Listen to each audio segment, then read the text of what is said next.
Icy Antarctica is a wintry hellscape to some and a place of immense fascination for others. Ever since the polar expeditions of the early 20th century, it has been seen as a mysterious island of freezing cold that holds a myriad of secrets in its ice pertaining to our past. What horrors or wonders lie deep in the icy time capsules? Scientists and explorers have been trying to find out for decades. So today, here at Unexplained Mysteries, we'll be covering 3 interesting discoveries made in Antarctica. Google Earth user spots a 400-foot ice ship off the coast of Antarctica. Google Earth is a fantastic tool that almost everyone has played around with at some point, but one particular user of the app found what they claim to be a 400-foot ice ship trapped in an iceberg about 100 miles off the coast of the freezing continent. The impressive ice formation is said to have an uncanny similarity to a cruise ship, with lines of windows and hosts of chimneys. Immediately after the Google Earth user posted their findings, the discovery blew up online in conspiracy circles, with all sorts of theories arising as to what the large glacial object could be and how it got there. Many of those involved with the theorizing declared their belief that there is something either stuck or secretly hidden away from our sight in the continent. Certain theorists suggested things ranging from it being a secluded 1940s bunker to some long-gone civilization which, for one reason or another, disappeared. YouTube user Mr. MBB333 was the first to share the images on the platform and is a self-proclaimed Earth watchman. Furthermore, he has allegedly been using Google Earth for the entire past decade, observing the globe, its reactions to space weather, and how the Earth's inner mechanics work. Mr. MBB333 claims to monitor the entire Earth, from seabed to the mountains to space and everything around us. The video in question reveals a huge block of ice amongst a snowy white background from the basic view, but when he switches to an in-depth 3D screen, the block of ice transforms, forming the shape of a ship which he measured out in estimates to be 4,000 feet in length. It looks like a random iceberg to the onlooker, but part of it looks like it's built with purpose, like an entryway. It does not look random as if it had a purpose. He states, also pointing out the symmetrical features, which he believes must have been created, not naturally formed, as certain aspects of it have crisp 90-degree angles. The video has more than 46,000 views and sparked a heavy conversation down in the comments section regarding the phenomenon. Someone in the comments claimed that it is likely something that remained from the Arctic explorations. Another commenter argued that it must be a vehicle of sorts, hidden under the ice and concealed from common sight as a bunker for the elite should a global catastrophe occur. A particular user believes that the wealthy have been going out there for about 80 years and refused to tell the public of its existence until now. Another person stated that they believe that ships are built underground, also to save the powerful elite 1% population like in the movie 2012. Many viewers of the video felt rage at the thought of astronauts, politicians, religious leaders, and the rich having an elusive escape plan should a world-shattering disaster take out the majority of the common population. The most common theory, though, was that more investigations should be done on the continent as there might have been a secret never before known about civilization. One other person commented, "Much more attention needs to be given to this continent. It wasn't always frozen." Whether there is any real truth to the claims, or whether any of these theories are true, we cannot know for certain. Speculation is the best we can do until more research or investigation is done into the matter. The ancient meteorite found in Antarctica can be the key to discovering mysteries of the universe. A small black rock was uncovered in the snowy blankets of Antarctica back in 2002 during a scientific expedition. The tiny meteorite, now known as ASCA 12236, gave researchers much information about the universe in which we live and its vast, unwinding mysteries. ASCA 12236 is one of the best preserved meteorites we have come across on Earth and was found by a Belgian and Japanese science team. The meteorite is about the size of a medium golf ball and may very well contain matter within it that may predate our very solar system in age.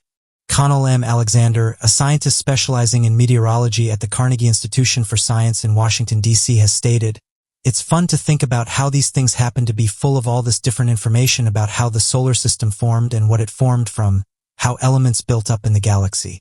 When the rock was compared to other meteorite samples, they discovered its rarity in comparison. The meteorite was atypically asymmetrical and abundant with amino acids. We have the very same amino acids in our own body. They are what forms blocks of our protein. Never before has such a discovery been made in a meteorite. It is truly one of a kind. Daniel Glavin, the lead astrobiologist at NASA's Goddard Space Flight Center in Maryland, said the meteorites are telling us that there was an inherent bias toward left-handed amino acids before life even started. Evidently, this meteorite could be the key to unlocking countless secrets of the cosmos. And very little heat. As a result, its fall from the heavens was graceful and delicate enough to properly preserve it. Inside the stone is also a load of silicate grains made up of uncommon chemical combinations. Some scientists have shared their theories that this meteorite may very well be a chunk left over from ancient stars which died long before our sun was even in its infancy. It is exciting to consider all the things we could learn about the creation of this universe and life itself. Scientists discover 91 volcanoes below the Antarctic ice sheet. The largest volcanic region on Earth has been discovered, and it lies 2 kilometers underneath the surface of the vast ice which Antarctica is concealed. Edinburgh University researchers have discovered 91 volcanoes throughout the duration of their scientific discovery project, the highest of which is as tall as the Swiss Eiger, standing at approximately 4,000 meters or 13,123 feet.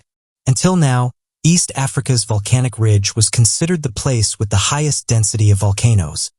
But now geologists believe that this uncovered secret volcanic terrain could overshadow even that. Such eruptions from these underground volcanoes would not be able to reach the surface directly. Instead, they could melt the ice from inside out and accelerate the speed of global warming. The consequences of any one of these volcanoes erupting could be disastrous. Robert Bingham explained that if one of these volcanoes were to erupt, it could further destabilize West Antarctica's ice sheets. Anything that causes the melting of ice, which an eruption certainly would, is likely to speed up the flow of ice into the sea. Needless to say, scientists worldwide are concerned at the prospect of such an event occurring. The most terrifying factor that feeds into all of this is the unfortunate fact that we are not yet sure how active these mass volcanoes actually are. Currently, it is something scientists are attempting to figure out as soon as possible. Max van Wyk de Vries, an undergraduate student at Edinburgh University School of Geosciences and self-proclaimed volcano fanatic, posed the vital question: how many volcanoes actually lie below the ice? With Bingham's help, he managed to begin a study that analyzed measurements using previous surveys, and they utilized an ice-penetrating radar and compared their findings with a satellite database. Bingham explained the process as, essentially, we were looking for evidence of volcanic cones sticking up into the ice. The completed results revealed 91 new, previously undiscovered volcanoes on top of the 47 already confirmed ones that have been found throughout the past century. We had not expected to find anything like that number. We have almost tripled the number of volcanoes known to exist in West Antarctica. We also suspect there are even more on the bed of the sea that lies under the Ross Ice Shelf. So that I think it is highly likely this region will turn out to be the densest region of volcanoes in the world, greater even than East Africa, where Mounts Nyiragongo, Kilimanjaro, and Longonot, and all the other active volcanoes are concentrated, Bingham commented. Currently, the volcanoes are covered by a layer of ice, but most active volcanoes in modernity are in regions that lost their glacial coverings after the conclusion of the previous ice age. Places such as Alaska and Iceland, for example. The main theory is that without the glaciers, the pressure is released and they become more active. It is something scientists promise to watch more closely in the coming future. The world we live in is extraordinary as much as it is terrifying. To think that there is so much left unknown about our planet, 1,000 mysteries that lie beneath the ocean and up above. Antarctica is a place of the past. It's fascinating to consider what else we could find. But what do you make of these 3 Antarctica discoveries? While the Vatican is widely available to visitors and serves as a mostly public totem of the Catholic religion, There are also many interesting and surprising mysteries to uncover about this specific institution. So today, here at Unexplained Mysteries, we'll be taking a look at 3 mysteries about the Pope and the Vatican. Pope John Paul II personally performed 3 exorcisms during his reign. While the Vatican typically refuses to call an event an actual exorcism, they do, however, acknowledge the events which they are describing. The Pope might seem symbolic as we usually only see ceremonious duties, but the Catholic head does perform papal exorcisms and other duties. Italian journalist Fabio Marchese Rogona has always maintained that he believes that demons are real and prowl about the earth looking for souls. He is a primary source for the history of Vatican exorcisms, John Paul II being no exception. Rogona stated that he has spoken to several exorcists who said the devil was terrified of John Paul II. He is said to have performed at least 3 exorcisms in his day, in 1982, 1984, and 2000. Before John Paul II, exorcism was considered a medieval practice, going away with the development of medicine and technology, but in 1998 the Pope actually approved an updated form of the rite of exorcism, nearly 400 years after the first rite was established and released. He himself had already performed 2 exorcisms at this point, and believed it was necessary to have this practice reinstated and, when necessary, used. On March 27, 1982, Francesca was with her family when they arrived in St. Peter's Square. Doctors were unable to solve the enigma, as the woman was under the care of a priest who was an exorcist, and of her parish priest at the time. Because her case was so unexplainable and unsolvable, Bishop Alberti of Spoleto brought the young woman before the Pope. This woman was completely emotionless. The Pope brought forth the rite of exorcism and began to read it in Latin. As the scripture was read aloud, she began to tremble and ultimately rolled around on the floor, shouting and shrieking. He was praying, and eventually the possession was pulled from her body and left her alone. Finally, the woman, Francesca, is leading a normal life, married with 4 children. Gabriele Amorth was the exorcist for the Diocese of Rome. Francesca visited him afterwards and with his own eyes saw that the woman was completely fine and normal. Pope's exorcist says the devil is in the Vatican. Our next topic also involves Gabriele Amorth as the head exorcist for the Vatican. This man has seen some things. His study holds photos of the Virgin Mary, copies of the Bible, and a bed with restraining ropes for his practice. Amorth stated that the devil is not everywhere, but when he is present, it is painful. The devil is pure spirit, invincible. He is shown with the painful blasphemies coming from the person which he possesses. He can stay hidden.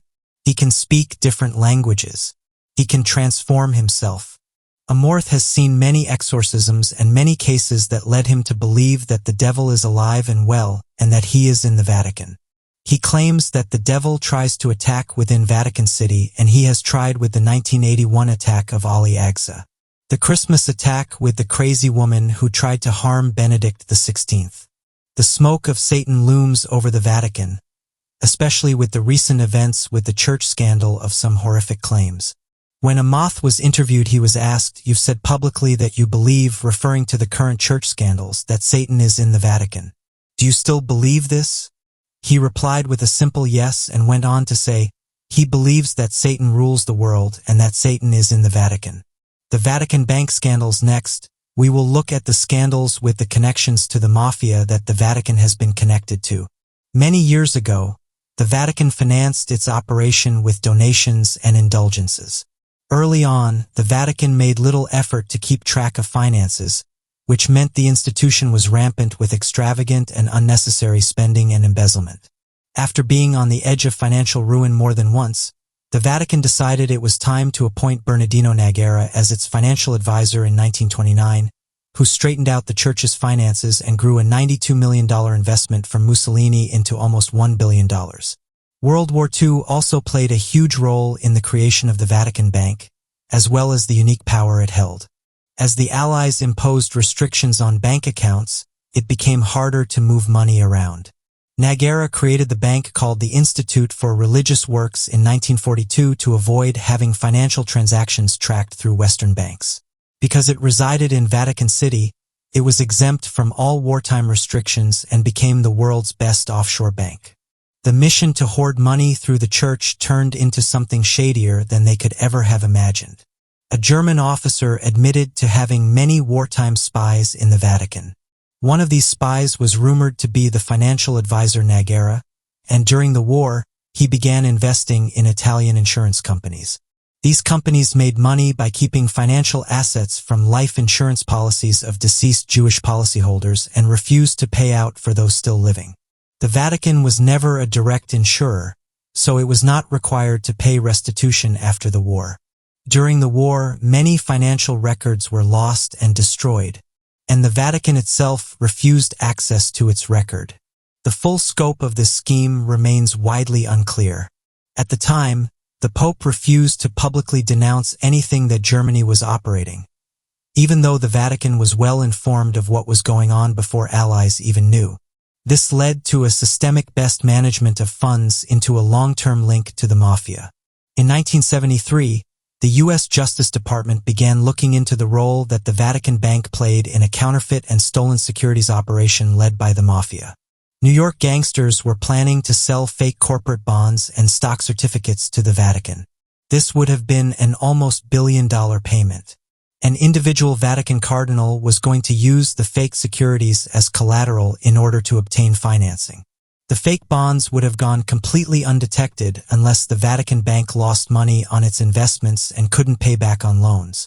The Vatican has also been accused of laundering money for the mafia and other Italian entities. Because its unique sovereignty, the Bank of the Vatican has the ability to withhold account information from authorities. This secrecy has provided a great cover throughout history. The thing about the Vatican is that you cannot truly investigate any funds that enter or leave the bank. In 2012, 4 priests came under investigation for operating bank accounts for the mafia. While the Vatican is a beautiful place, there is much to uncover about its deeper-rooted history. From exorcisms to mafia laundering, there is much more than meets the eye. But what do you make of these secrets that the Vatican holds? Everyone has their fears, be it spiders, heights, or clowns, but these prison inmates are worth keeping your distance from. From the spread of diseases to committing felonies, there are a broad range of acts that place you on the wrong side of the law. So today we'll be taking a look at 3 inmates who, one way or another, are pretty frightening. Eyeball. Jason Barnum has earned the nickname Eyeball, though oddly enough his crimes have nothing to do with eyes. The Alaskan man committed his crimes in 2012, though was not sentenced until 2015, where he was given 22 years in prison in Anchorage Superior Court. This 37-year-old man pleaded guilty to charges of first-degree murder, first-degree burglary, and first-degree felony in possession of a weapon. Barnum shot at a police officer whilst the police were looking into and investigating a series of home burglaries and car thefts, when one of the cars known to be involved was spotted outside of a motel. Led to room 209 of the inner hotel, the police were able to handcuff some of those with Barnum when Eyeball used a gun confirmed to be stolen from one of the homes they had broken into to shoot at the officers. There is a strong suspicion that he was high during this attack. One officer was hit with a bullet making its way down the back of his vest, though he was fortunately making a full recovery after having just a few stitches. Eyeball confessed to 3 of the burglaries under investigation, claiming he had done so to fuel his drug habit. Despite this string of serious offenses, the public narrative seems to focus so heavily on his plethora of scary tattoos, most notably the white of his eye being blackened, earning Eyeball his famous alias. With a skull on his head and a series of rather frightening inked-on images, there certainly is controversy as to whether this self-image can clue us in on what type of person he is. Whilst this idea was a common presence in the courtroom, many people's minds and stereotypes, Barnum is used as a central study in the book Eyeball Man by Sarah Thomason, in which she debates whether tattoos make you criminal. If a criminal is more likely to be heavily tattooed, or if this style is reflective of poor life choices in general. For Eyeball, this story does not seem too far off. A man on trial instantly judged on his looks, with Anchorage Police Department Chief Mark Mew stating, I think Jason Barnum decided a long time ago that his life was about being hostile to people, and following on by saying, he has the right to do this to himself and express himself. We cannot sentence him for that, but I think we can consider a guy's attitude and his behavior. When in court for first-degree attempted murder, among his accumulated other offenses are his tattoos considered to be more indicative of his behavior and attitude than the charges he is pleading guilty to. Eyeball has been charged with felonies in the past, including forgery, with a criminal record making note of him from 1993 and frequently since, with burglary charges in 1994, 2000 and 2005. He has been charged with a total of 14 previous convictions. At the time, he was also tied to a series of white supremacist crimes, possibly connected to these ones and supported by his appearance in Facebook groups where he was pictured wearing an iron cross with a swastika. Mary Mallon. Not your traditional inmate by any means, but a famous and terrifying case nonetheless. With the reputation of the most dangerous woman in America, Mary Mallon, perhaps better known as Typhoid Mary, lived much of her life in isolation. A total of nearly 3 decades listed as a de facto prisoner, with the ethics and legality of this being questioned drastically too for someone who spreads and carries misfortune. This phrase has not been coined out of thin air. Mary Mallon, presumed to have been born with typhoid fever after her mother contracted the illness whilst pregnant, is thought to have been the first asymptomatic carrier of the disease. Working as a cook, she is believed to have spread the disease to 53 others, resulting in 3 deaths, though many suggest the real number could be much higher. Typhoid fever is a bacterial infection. It spreads through the body, infecting organs. The spread of typhoid fever is rapid due to the highly contagious nature. Caused by Salmonella typhi, a bacterium linked with salmonella and food poisoning, typhoid fever is often passed through infected stalls or urine. When small quantities are consumed within meals, easily spread by an unknowing cook. Typical symptoms include a high temperature, headaches, and accompanying pains, coughs, and constipation. Mallon had been arrested as a public health threat in 1907. Forced into an ambulance, she was contained and forced to deliver samples, all of which showed a great deal of typhoid bacteria, suggesting the gallbladder was her worst affected organ. She was quarantined and recommended for her gallbladder to be removed. Though due to it being such a dangerous procedure at the time and her avid denial that she was a carrier, she refused. There were arguments made debating whether Mary should be forced into quarantine, even amongst medical experts, with some arguing a better solution. A fairer one to her quality of life would be to learn how to best avoid the transmission to others, but not having to live in a continued isolation. Though with little funds and a talent for cooking, Mallon was against a career change. In a letter to her lawyer, Mallon wrote she felt as though she had been treated like a guinea pig. In the duration of this first quarantine, Mallon's medical treatment was barbaric, to say the least, giving mandatory samples thrice a week and given medication that posed a threat to the health of her kidneys, all against her will. Furthermore, when her eye became paralyzed, Mary was denied access to a doctor for 6 months, instead being left to simply bandage her eye at night. When told in 1907 that she appeared to be a carrier, Mary denied this, never accepting within her lifetime that she had typhoid. When she sent samples to independent labs, her results all came back negative, despite the evidence during her hospital stay. Eventually giving in, Mallon was permitted to leave her isolation if she stopped cooking, though it did not take more than a few years before she began cooking once again, taking on alternate surnames, including Breshoff and Brown to avoid suspicion. With a constant shifting of workplace, it became difficult to track Mallon down, though she left outbreaks of typhoid following her wherever she went. Police caught up to her in 1915, and she spent the remainder of her life in quarantine, eventually dying of pneumonia in 1938. A woman imprisoned essentially for being born. Whilst not her fault that she had this disease, the spreading of such an illness and her constant evasion has led many to suggest up to 50 fatalities could be tied to her name.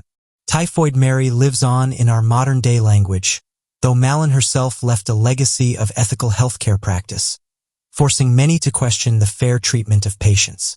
Lawrence Patrick Sullivan, the Joker. Known as Florida's real-life Joker, or even simply the Miami Joker, Lawrence Patrick Sullivan has had a few run-ins with the law and has been seemingly identified time and time again by his distinctive look.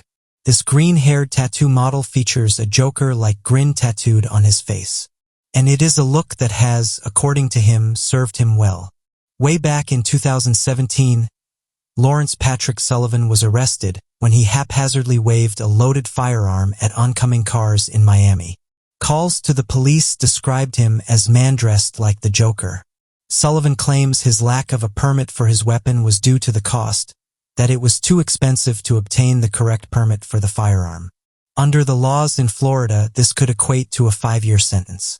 When imprisoned, Sullivan was reportedly proud of his tattoos, stating, "I was treated like a celebrity inside," immediately continuing to say, "I was on the psych floor because I take medications." His mom has since commented explaining he is mentally disabled and is handicapped. Some have been skeptical of this claim. Having been released from jail, he was arrested once again in the November of 2018 for the flouting of probation laws, smoking, and illegal substance. Sullivan could be looking at a fine of $5,000 alongside a third-degree felony charge.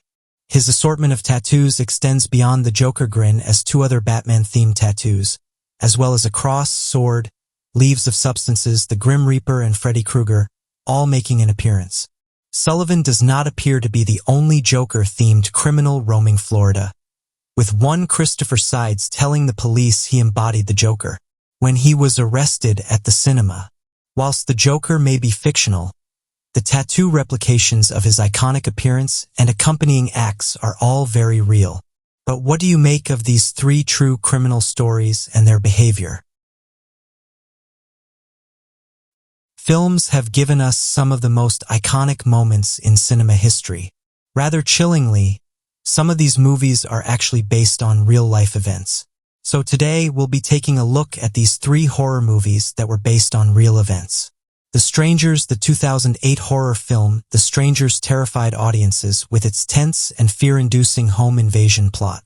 This movie, written by Brian Bertino, features Liv Tyler and Scott Speedman as a couple staying at a rural vacation home when 3 strangers attack them. The Strangers consists of 1 man and 2 women, all wearing frightening masks and terrorizing the couple through the night before finally taking their lives. 3 real-life horrors inspired the story.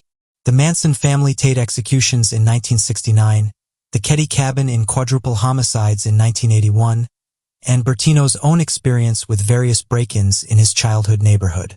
They filmed in South Carolina to achieve the rural middle-of-nowhere feeling in late 2006. The director wanted to focus on a story that felt real and could happen to someone. Horror movies usually deal with villains like monsters and ghosts, so people still feel safe and calm after watching them because they know it is quite separate from reality. However, a break-in or home invasion is quite a perceivable danger that anyone can face at any time in their life. The director and writers chose to tell a story of stranger-on-stranger violence and the false sense of safety you might have while at home.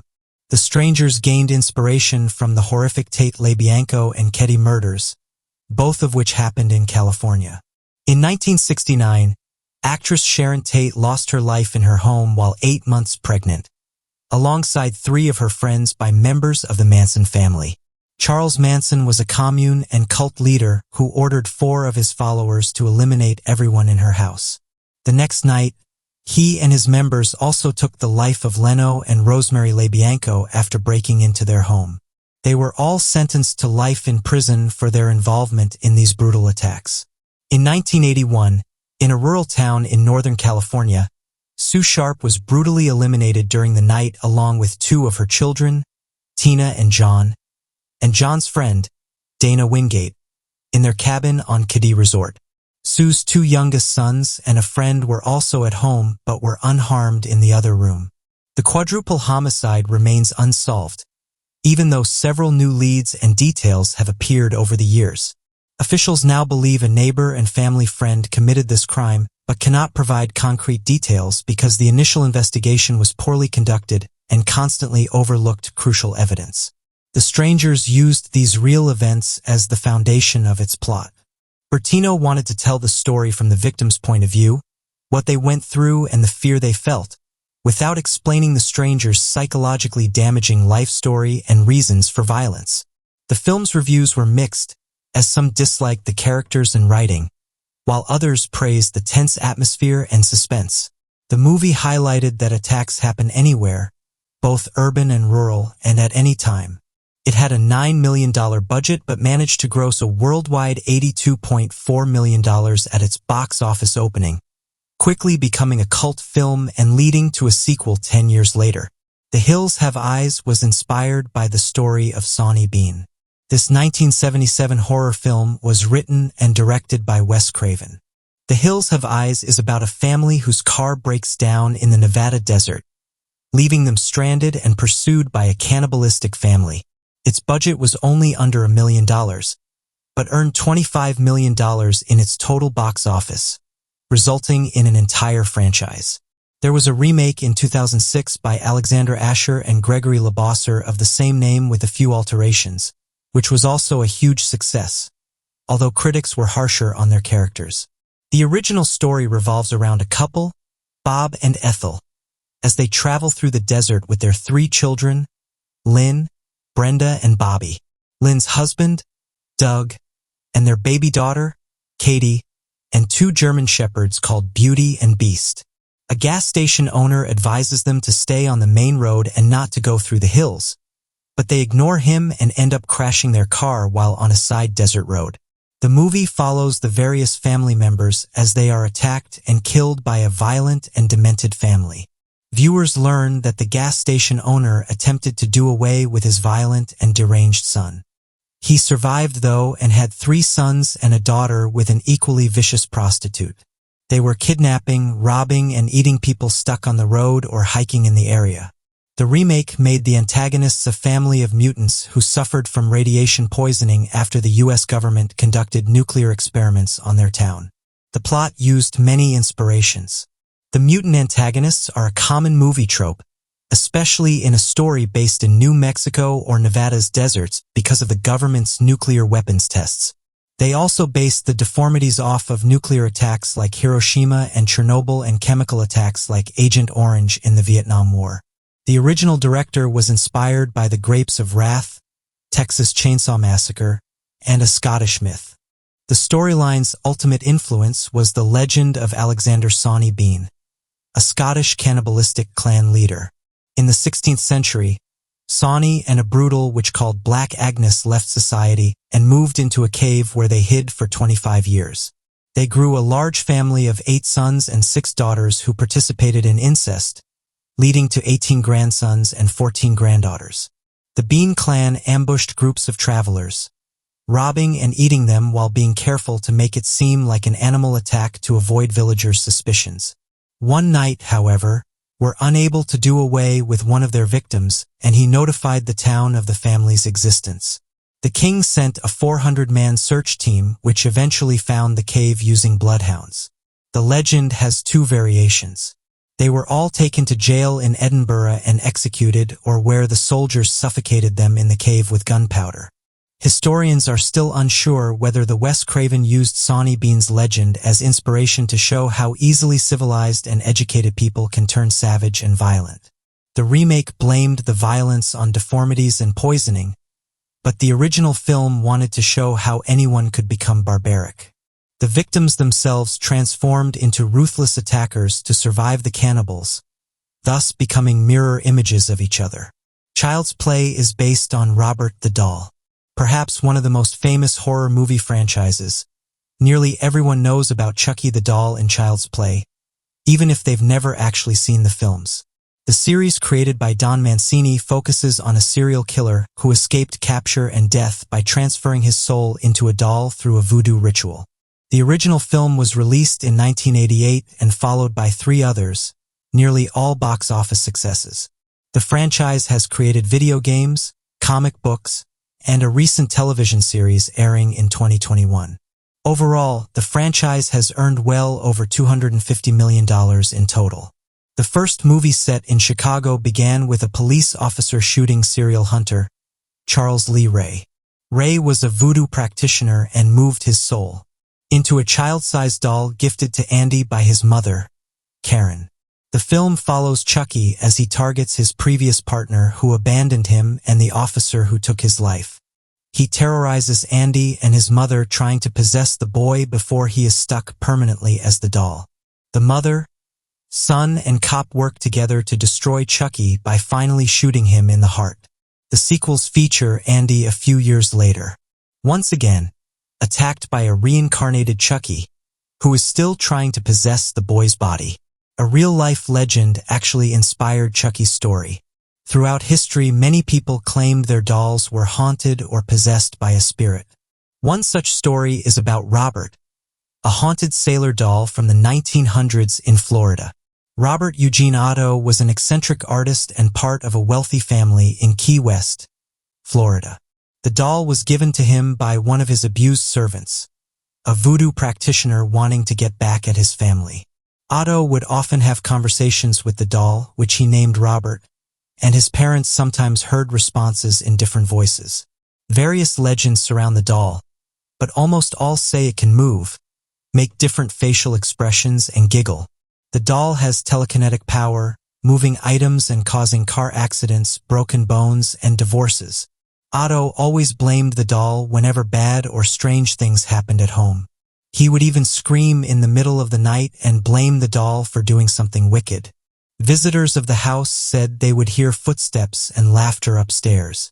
After Otto and his wife's deaths, a new family moved into his childhood home, and their 10-year-old daughter claimed the doll tried to attack her. The current owners donated the doll to East Martello. It is said that the doll moves overnight, cameras malfunction, and visitors who do not respect the doll suffer misfortunes later on. This creepy story became a massive inspiration for Child's Play, which used the voodoo legend to help create the iconic Chucky, a revenge-driven, murderous doll. But what do you make of these 3 scary movies based on true events? Have you watched these films? The X-Files is a popular science fiction television series that aired on the Fox network that started airing in 1993. The storyline centers on 2 special FBI agents, Fox Mulder and Dana Scully, who investigate strange and unsolved crimes. From religious cults to time paradoxes, the show is undeniably a physiological experience for the viewer. While the show is purely fictional, some episodes make the exception. So today we'll be taking a look at the 3 episodes that are based on actual events. Operation Paperclip. The episode Paperclip, second episode of Season 3 of the series, both FBI agents Fox Mulder and Walter Skinner reunited. They've examined that the photograph which seems to connect Mulder's father to experiments that are conducted after World War II using the data and information obtained from the Third Reich or 1940s Germany. In the last days of World War II, both the American and British organizations have agreed to team up to obtain and reveal technological, military, and scientific developmental research that they could get from their occupied portion of Germany. It was a classified operation that has allowed approximately 1,600 former German scientists, including their families, to migrate to the United States to outgun the Soviet Union in terms of intellectual resources in developing the American rocket arsenal and chemical weapons that is under a newly formed program, named Joint Intelligence Objectives Agency or JIOA. Werner von Braun is one of the most famous German scientists that is a product of Operation Paperclip. He was the technical director of the Piemont Army Research Center of 1940s Germany that played a significant role in developing the fatal V-2 rockets that were used in long-range attacks against England, with more than 1,300 V-2 rockets fired, and 2,724 people in Britain alone losing their lives. Von Braun and other rocket scientists from Germany were taken to various locations in New Mexico and Texas as War Department special employees to help the United States Army in their rocket experimentation. Von Braun had become the director of NASA's Marshall Space Flight Center and the lead architect of the Saturn V launch vehicle that propelled astronauts to the moon.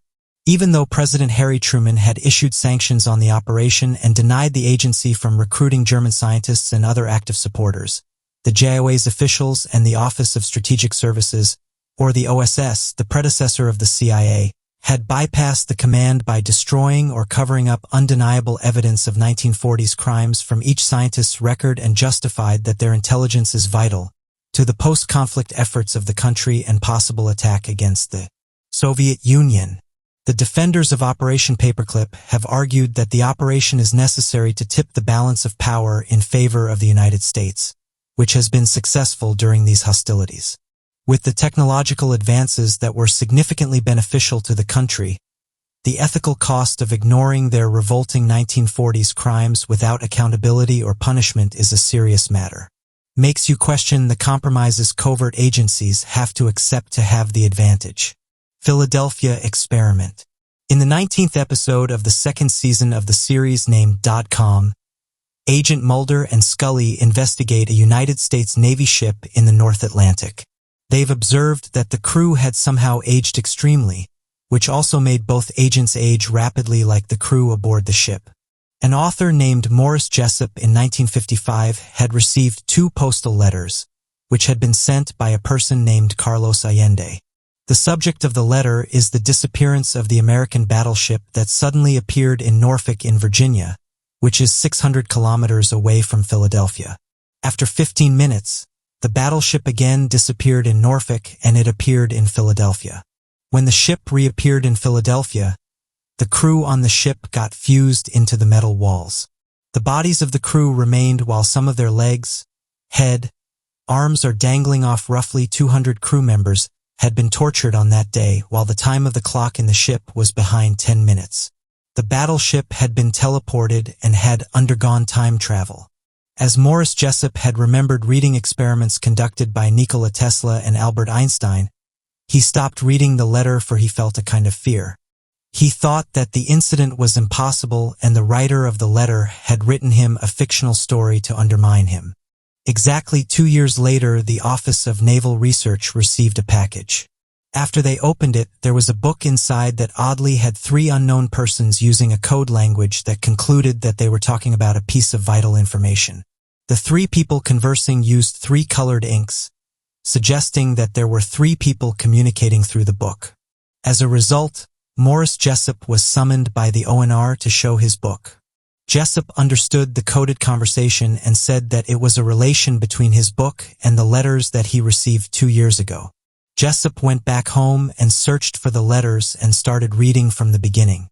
The letter stated that there was an ongoing project at Chicago University on making small objects disappear, on which Albert Einstein and John Newman supervised the whole project. The project was based on Einstein's unified field theory, that both combines general relativity and electromagnetism and calculates the properties of all individual forces acting on a single place, making teleportation and time travel possible. The aim of the study was to make the United States battleships to be invisible on radar systems and to become undetectable to mines. Nikola Tesla was also a part of the project, but he disagreed and said that there would be an adverse effect on humanity. Nikola Tesla later died in January of 1943 under mysterious conditions. Jersey Devil, the 5th episode of the first season of the series, named The Jersey Devil, is about the tragic incident of a homeless man that is very alike to the loss of life committed in 1947, making Agent Mulder and Scully hunt down the legendary man-beast that has been a local legend in New Jersey. The New Jersey Pinelands is home to thousands of pine trees and sandy roads. It is also home to the infamous local legend named the Jersey Devil. The creature is described as a kangaroo-like creature with the face that looks like a horse, the head of a dog, bat wings, and the devilish features of a horn and a tail.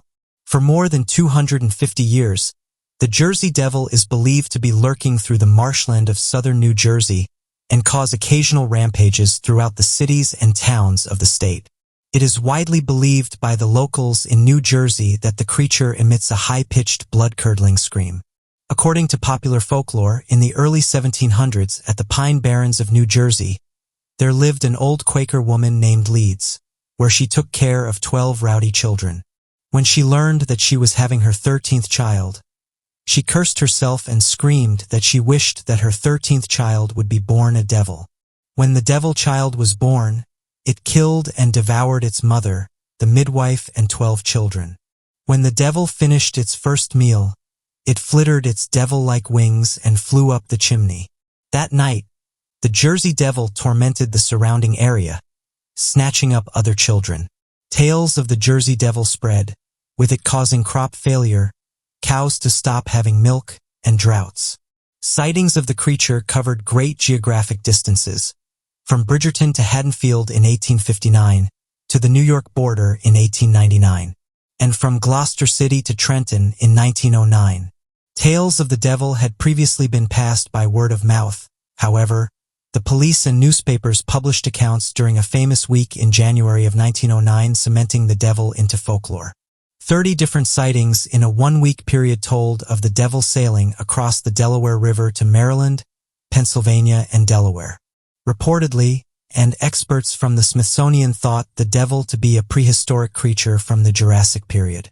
Had the creature survived in nearby Lomstein caves? Was it a pterodactyl or a plesiosaurus? New York scientists thought it'd be a marsupial carnivore. However, the Academy of Natural Sciences in Philadelphia could not locate any record of a living or dead species resembling the Jersey Devil. But what do you make of these 3 true events that have been shown on the X-Files? Ever had the feeling that you were being followed? That somebody's eyes were on you, but you just weren't sure where the eyes were? That you weren't quite alone when you thought you were or felt that you were in imminent danger? Ever felt that, well, something wasn't quite right? 99% of the time, these feelings are just feelings. Maybe we were tired or a bit worse for wear after a late night out. Normally, it is just our brain tricking us into paranoia, because we're conditioned to be cautious of the dark. But there have been cases where people's gut feelings have been right. And just like that, they have vanished without a trace. There are disappearances that have not been solved to this day. Even the most seasoned investigators in the best police departments simply can't work out what has happened or where a person has gone. It is like they have quite literally disappeared into thin air. So today, we'll be taking a look at 3 strange disappearances and crack some of these cases back open. The 13-year-old's car discovery. Griffin Lake in British Columbia, Canada, is a deep blue expanse sitting below stunning mountains amid beautiful Canadian countryside. Snowy peaks stand majestically at the end of the lake, with the scenic retreat making a perfect countryside getaway location. But in 2019, Griffin Lake became the subject of a mysterious discovery, one that had evaded Canadian police. Nearly 30 years. Max Warenka was a normal 13-year-old boy from Alberta, Canada. He enjoyed the outdoors and had spent time in the past filming his adventures with his GoPro camera. In August 2019, Warenka had been out paddleboarding on Griffin Lake when he spotted something strange lurking below the surface. A group of people who had been staying in cabins on the lakeshore also came to have a look, and they deduced that they were seeing the shiny underside of a car. Bemused as to what a car could be doing at the bottom of the lake, Warenka and his family reported the discovery to the police. After doing some Googling, the group realized that a group of 4 people had been rescued from a sunken vehicle in Griffin Lake in 2007, assuming that the car was simply left over from that. Pretty cool discovery nonetheless. But the Royal Canadian Mounted Police came to the lake to check it out anyway. When the police arrived, the presumed car did not appear so clearly, so the police asked Max to dive into the lake with his GoPro to see what he could find. Lo and behold, the car was still there in full, and there was a human body in the driver's seat. It quickly became apparent that the car wasn't the one in the 2007 rescue, but one that had been at the bottom of the lake for potentially some time. The police divers team arrived a few days later and confirmed the body in the car. Analysis revealed that the body was that of Janet Ferris, who had disappeared on her way to a wedding in the Griffin Lake area. Police were quick to rule out foul play and rather concluded that it was likely Janet swerved trying to avoid an animal or something else and lost control spinning into the lake. Though the truth will never be fully known. For Janet's family, however, our welcome comfort to finally knowing where their relative was all this time. The pensioner who vanished.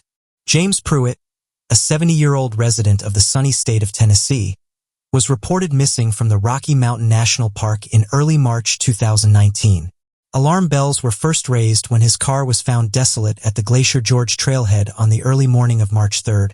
Had not been in contact with his family for several days before his disappearance. since February 28th, as a matter of fact. Naturally, this confirmed the rangers' suspicions and search efforts got underway swiftly later that day. However, as always seems to happen in these situations, the odds were against the search party from the off. The park had been smothered in 2 feet of snow just days before Pruitt's. It was becoming evident that finding Pruitt was going to be no easy feat for 6 days. Between March 3rd and March 8th, an extensive search was conducted. Rangers trawled the park, and a variety of specialized teams were also deployed utilizing dogs and even aerial reconnaissance. The search encompassed 15 square miles of lakes, glaciers, and gorges, yet James Pruitt was still nowhere to be found. Owing to the persistent bad weather, search efforts were called off in mid-March, although the story does not just end here. During the summer, efforts were revitalized and focused on more specific areas. And there was also more hope this time, as the summer was a busy time with over 2 million people flocking to the park each year to bask in its secluded beauty. This meant that, with streams of visitors also traversing the park, it was much more likely that someone was going to stumble on a clue, perhaps one of his belongings or even Pruitt himself. But unfortunately, the series of attempts that took place over the summer yielded no clues nor results, and efforts tapered off. At this point, you would be forgiven for thinking that any chance of Pruitt being found were long gone. However, in October, a new search began, albeit with a different tactic. Instead of focused searches in popular parts of the park, efforts were concentrated in off-trail areas. It was hoped that, as visitors were less common there, clues linked to Pruitt could still be awaiting discovery, and any tracks he may have left could still be intact. Ultimately, the search was unsuccessful, but it demonstrated the resilience of the search teams. In a final blow to any hopes of finding Pruitt alive, the park's public information officer, Kyle Patterson, confirmed that no active searches as of the 26th of November 2019, instead relying on members of the public to report anything they think might be relevant. As of 2021, Mr. Pruitt is still considered missing, with the occasional Facebook post reminding the public to keep their eyes peeled for clues. With that said, any hope of uncovering the truth of his untimely demise has long been extinguished. The McCullough disappearance. Charles McCullough was 19 in 1974 when he left his home state of Virginia to travel to Oregon for a hiking adventure. Charles, or Chuck as he was affectionately known, had seen some friends before planning a trip to Crater Lake National Park in Oregon for a few days of walking amongst the stunning, snowy mountains, beautiful sunsets and sunrises, and the crystal blue waters of the lake itself. Charles was a keen photographer, and despite weather conditions in the park tending to be poor in January, the month of his trip, Charles ventured on alone into the wilderness. Crater Lake National Park is covered in deep snow during the winter months. The park is still open, and visitors can take guided snowshoe tours and even ski in the mountains. However, the conditions can be extreme, and traveling alone is not recommended. Not to mention that the deepest lake in America, at a massive 594 meters deep at its deepest point. Charles told his friends that he would be gone for around 2 days before returning to their house for the remainder of his trip. However, he did tell them that if he was not back by the 1st of February to call the police and report him missing. This would turn out to be a valuable piece of information. The days passed, and the 1st of February was drawing nearer with no sign of Charles returning. The day swiftly came, and his friends began to worry, calling the police and reporting him missing. The authorities powered through the worsening conditions, but to no avail. A mass search team found no evidence of Charles, with some assuming that he had changed his direction and that they might be looking in the wrong place. However, with nearly 2.5 meters of snow, the search was not getting any easier. And despite the park thawing out as spring drew near, neither Charles nor his body were anywhere to be seen. There had been reports of people spotting Charles in the Diamond Lake area, a 45-minute car ride from Crater Lake, and a park ranger reported that he had given Charles a lift to the entrance of the national park on the 30th of January. What had happened after he dropped Charles off, however, the ranger did not know. Until in 1976, 2 friends from Texas stumbled across chilling human remains after taking a wrong turn on their hike. The remains were confirmed to be those of Charles, but they were scattered strangely, with a lot of the bones still inside Charles's clothes. The weirdest thing, however, was that the remains were found 12 miles from where the park ranger had dropped Charles off on the 30th of January. How had he traveled so far in such awful conditions? The skull that was recovered showed no blunt trauma, and investigators concluded that Charles had frozen to death after removing his clothes in what scientists call paradoxical undressing, feeling hot when you are freezing cold. Charles's family did not accept the explanation and were sure that foul play had occurred somewhere along the line. After all, why were the remains in such a secluded place? Charles's brother wrote in 2016, "If only those broken-off shin bones could have talked to us, what do you think they'd say? I bet they'd say something like this. I hitched a ride with this creepy guy who stole my camera equipment and money and shot me in the head. Then, on a clear day in the dead of winter, he hauled my body into the remotest part of Crater Lake, took my shirt and boots off, and set me up on a log and left, figuring the animals would destroy the evidence by spring." Haunting, tragic indeed, and still utterly bizarre. We will never know what happened to Janet Ferris, James Fruitt, or Charles McCullough. But what do you make of these three mysteries, and will they ever be truly resolved? Anonymous are a group of hackers and online activists that have been featured in the mainstream media. Not only are their discoveries interesting, but no one really knows who they are. One of the first founders of the organization went on Reddit and did an interview. One of the questions that was asked was who is Anonymous and what's their goal, to which they responded with the following. Anonymous has all walks of life. The most infamous is obviously the hacker type, but just as important are the ones that mobilize online and spread awareness. Do research and collaborate in that manner. If you have a voice, you can help Anonymous.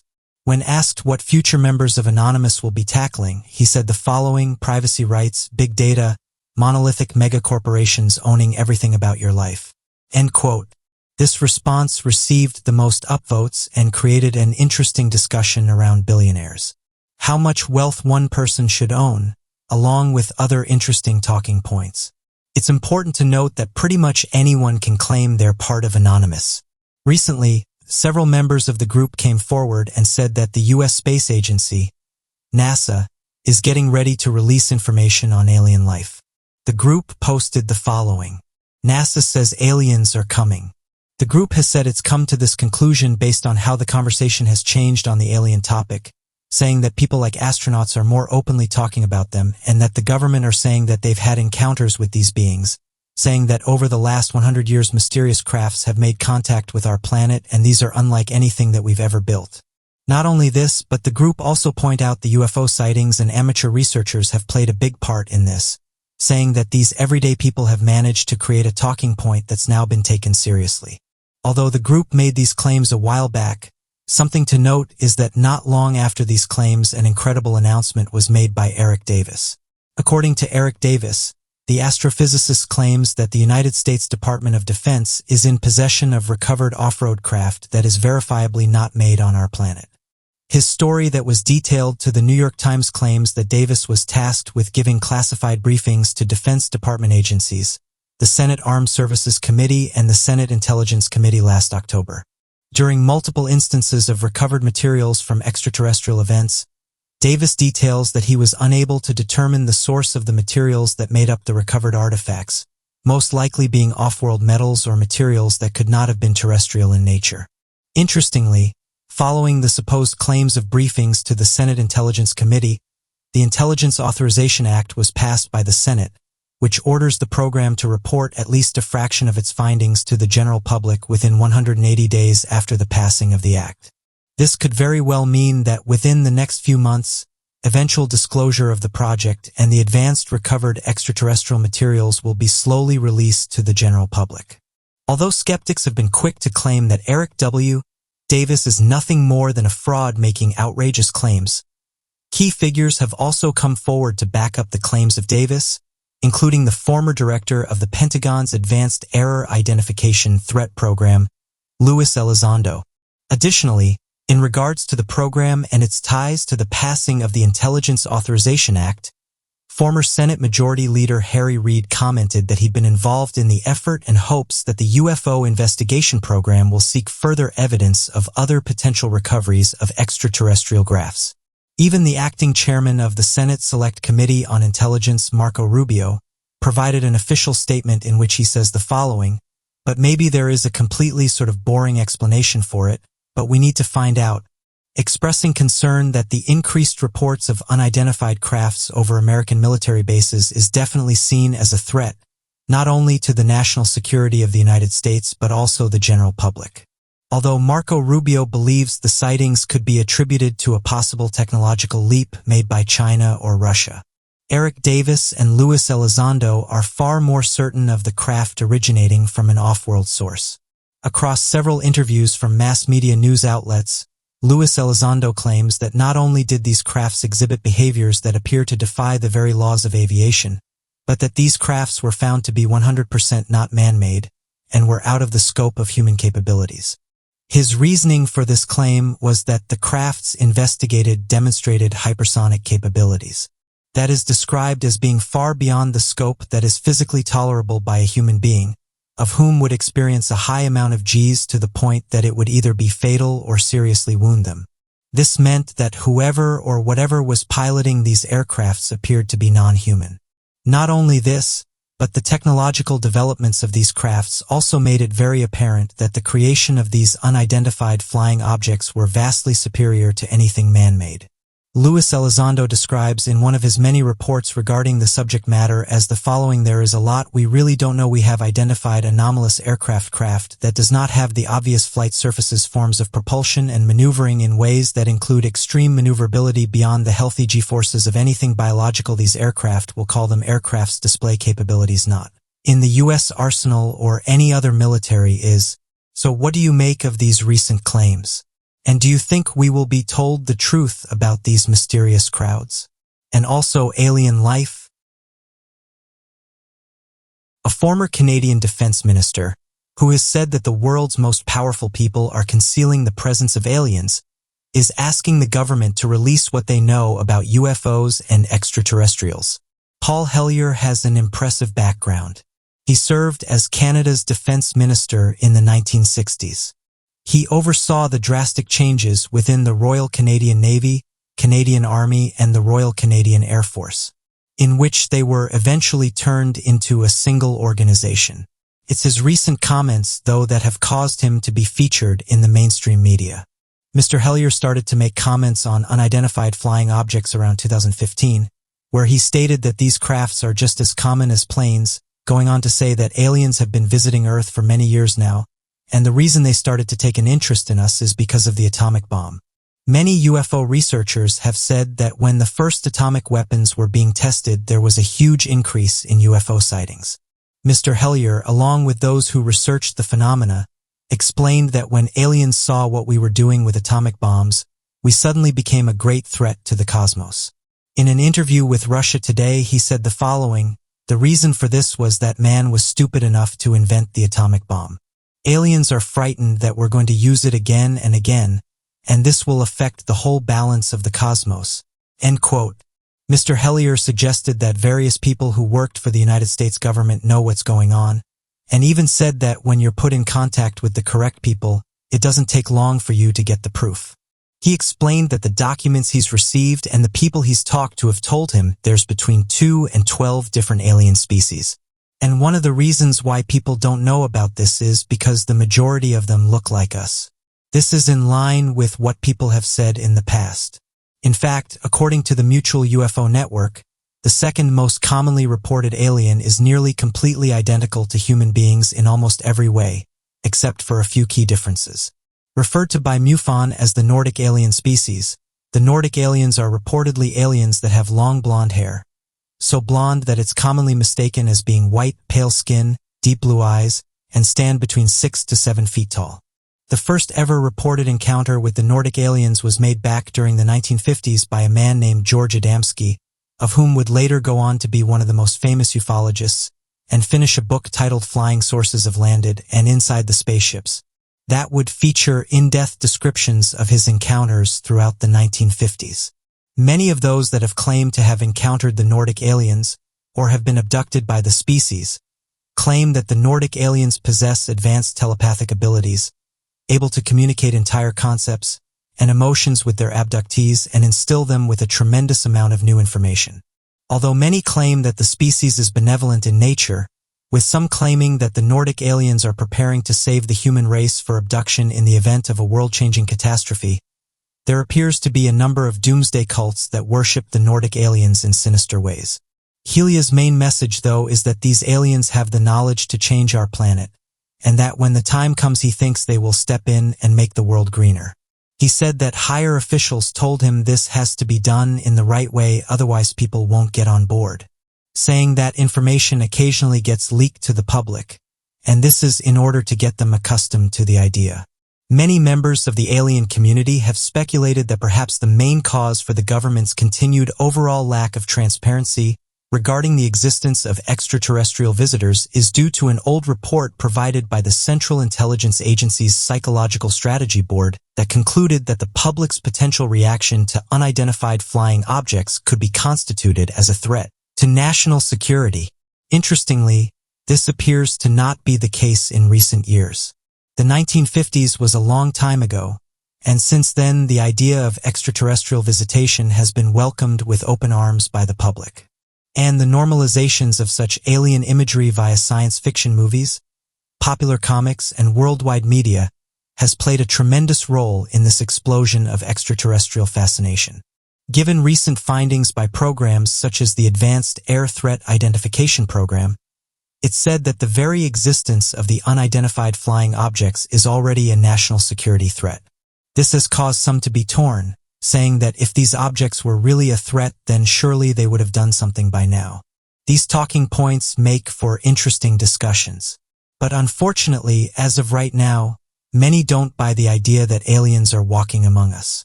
Scientists, researchers, and organizations like NASA have said we've never found proof of alien life. The UFO community, on the other hand, believes that we've been visited, and that sometime in the near future the truth will come out, saying that why would our governments open various UFO programs and spend billions if they didn't exist? They say that there must be something going on for them to justify spending all this time and money. Interestingly, it was also announced that when the president signed the $2.3 trillion relief and government funding bill back in December, it also started the ball rolling on something else. As of that date, U.S. intelligence agencies have just 180 days to release everything they know about UFOs, a subject that has been featured in the mainstream media in recent months. The Director of National Intelligence and Secretary is said to have been put on the spot and will now have to reveal everything they know about these unidentified crafts. So what do you make of these interesting stories? Do you think UFOs and aliens have visited our planet? If not, why do you think our governments are so secretive about this topic? Despite the countless skeptics and claims against the alien awareness movement, a massive amount of witness accounts and substantial scientific evidence has come forward over the years surrounding the existence of extraterrestrial life and the proof surrounding their visitations of our planet. Terrell Copeland's story is one that's fascinated many. The former U.S. Marine is from Virginia and details he's had several UFO encounters, going on to say that one of these crafts even abducted him. The U.S. Marine's story is often brought up because believers say it's hard to dismiss. In 2009, he and 1,500 people held a secret meeting in a small New England town. The meeting was attended by those who were interested to learn about UFOs and aliens. In the meeting, Copeland opened up and revealed that back in 2005, he witnessed a mysterious triangular craft in the sky, saying that it was hovering above a shopping center. It's important to note that the triangular-shaped craft is somewhat of a mystery. There are some believers that think that this craft belongs to our military, while others say that due to how fast it can fly and due to how long it's been seen on our planet, it doesn't belong to us. The second encounter happened 2 years later in 2007. In which he said he was able to capture this one from his apartment building. He said the following: it was an orb of light, just a big ball of light. It wasn't moving. One was solid white. The other was directly across the street, around 300 feet from the ground and was changing colors very rapidly. End quote. After this, he published the video online and was interested to see what people thought of it. Not long after posting the video, he reported that he had a knock at the door. When he opened it, he said there was a mysterious man standing there.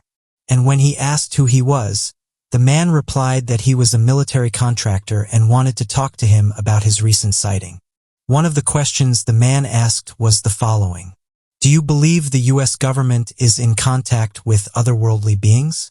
End quote. However, this was only the beginning, as after these encounters he would go on to experience lost time, sleep paralysis, and even abductions.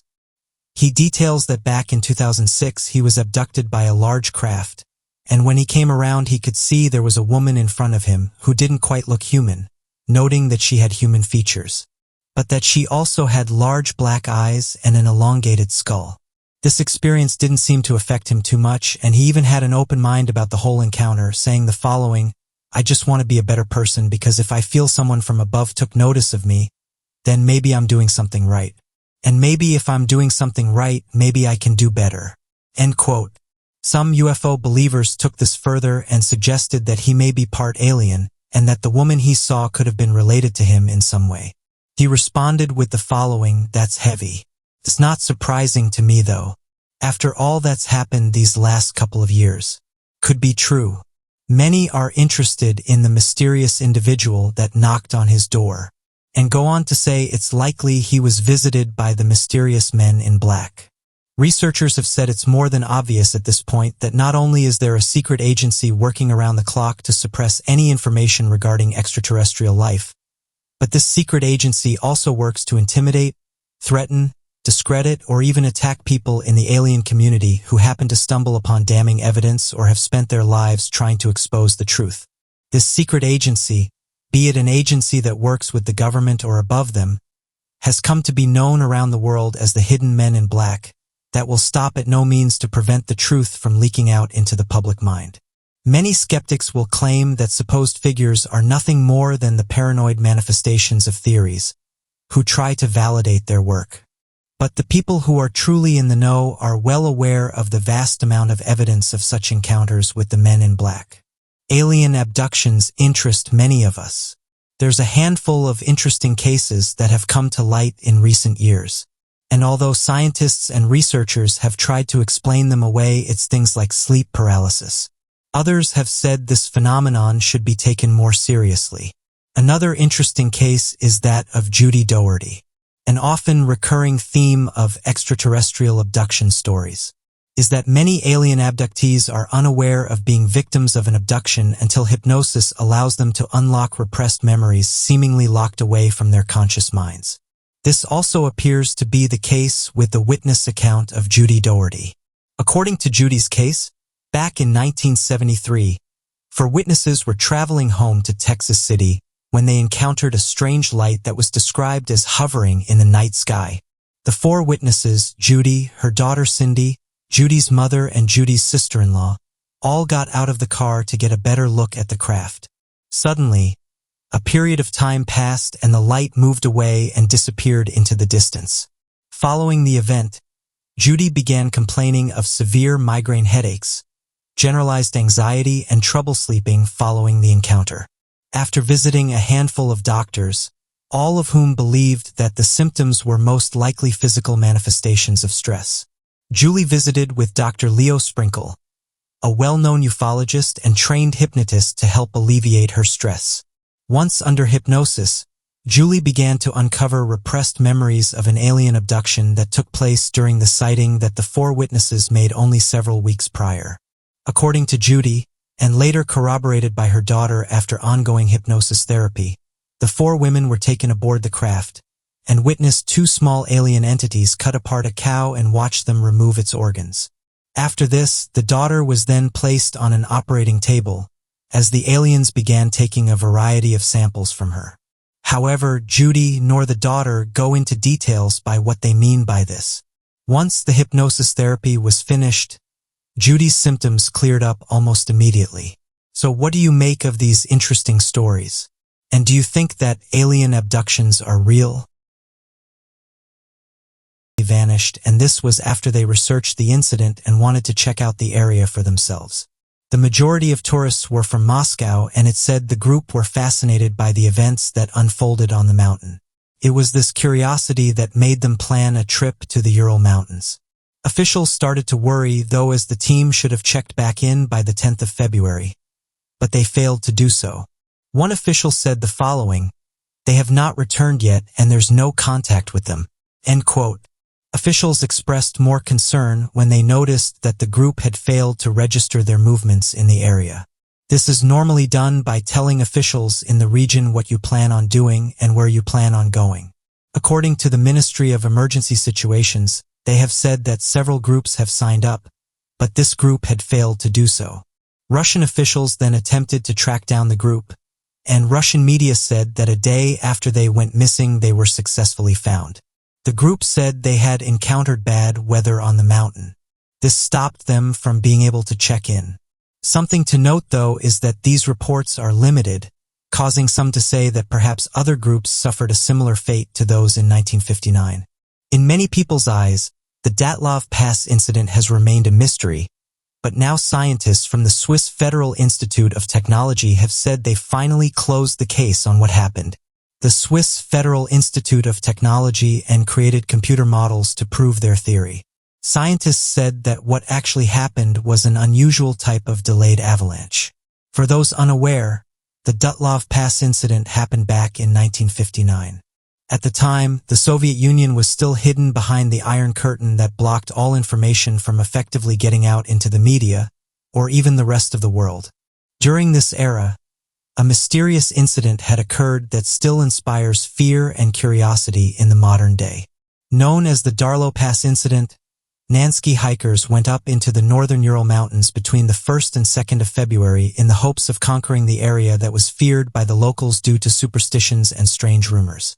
These hikers would hope that, in exploring the region, that would put to rest any worries the locals had, and hoped that by doing this it would pave the way for new hikers to visit the area and enjoy the scenic beauty of the region. Unfortunately, this decision would lead to the death of the 9 highly trained and experienced hikers and would solidify the superstitions of the area. On the 26th of February, a rescue team had discovered the group's abandoned and badly damaged tent that had been established on the slums. The sight seemed perplexing, as it became apparent that the tent was cut open from the inside, as if the group had begun panicking and cut through the tent in an effort to get away from something that was attacking them. The bodies of each of the individuals in the group were found in a nearby ravine, and this was after following their tracks in the snow, which only led to more mysteries as the majority of the bodies recovered were dressed only in their underwear, as if they ran out into the darkness of the snow without first getting dressed, and then presumably froze to death. As the investigation continued and the bodies of the deceased were put under examination, the theory of hypothermia soon came into question. Medical examiners discovered that each person suffered from internal injuries, commonly seen in a car crash, or after a massive amount of pressure and force comes into striking contact with a person. This led many to believe that perhaps the individuals were attacked by a non-human entity, capable of causing such terrible force and leading to their deaths. Unfortunately, this theory and others like it can never be confirmed or denied. With that being said, fast forward to the present day, and researchers from the Swiss Federal Institute of Technology have said they've cracked what happened. After creating different models and scenarios, the team said that what most likely happened was the team caused a cut in the snow, and this was while they were settling down for camp. This in turn flattened a small section of the surface, which they described was a shoulder. This did this because they believed it would shield them from the elements. The scientists said, though, this was where they made a fatal error. Creating the shoulder led to it creating an avalanche, the thing they said eventually caused their demise. When questioned about the hikers and how they were found in unusual places, and even with certain body parts removed, they said that this was normal. And this is usually seen when a slab avalanche hits. Professor Alexander Puzrin, one of the lead researchers at the Swiss Federal Institute of Technology, said that the cut snow and an unusual weather event known as katabatic winds was enough to trigger the events that unfolded. Katabatic winds carry strong air down a slope, which in turn helps it carry snow. The professor said the following: "The katabatic wind probably drifted the snow and allowed an extra load to build up slowly. At a certain point, a crack would have formed and propagated, causing the snow slab to release." Co-author Dr. Johan Garm said the following: "We used data on snow friction and local topography to prove a small slab avalanche could occur on a gentle slope, leaving few traces behind. The mountain where the hikers were is notorious for strange happenings and for being hazardous. In fact, the mountain's name means 'don't go there' in the language of the Mansi. Scientists have said the case can now be laid to rest and that the hikers were unfortunately in the wrong place at the wrong time." So what do you make of the Dark Love Pass incident? Do you think the hikers were in the wrong place at the wrong time and were victims of an avalanche? Or do you think that something else happened? It's not every day that we see something out of the ordinary in today's modern technological world. It is easy to forget that we live on a spectacularly biodiverse planet full of life and mystery. If you look a little closer, dig a little deeper, you might just stumble upon a once-in-a-lifetime discovery. So today we'll be taking a look at 3 unique discoveries. Farmer discovers a glyptodon shell. Whilst walking along the banks of a stream on Christmas Day in 2015, farmer Jose Antonio Nivas in Argentina noticed a massive green and pebbly figure sticking out of the water. Unsure of what was in front of him, he did a little more investigation and excavation, only to realize he had uncovered a rare glyptodon shell. This shell belonged to a prehistoric armadillo. The glyptodon dated from around 5 million to 10,000 years ago. They originated from South America, however, before the land bridge formed connecting South and North America. In this time, a variety of species evolved, such as the terror bird and the saber-toothed tiger. To protect itself from these enemies, the glyptodon formed a hard shell of bone plates. It developed a deadly spike tail for defense.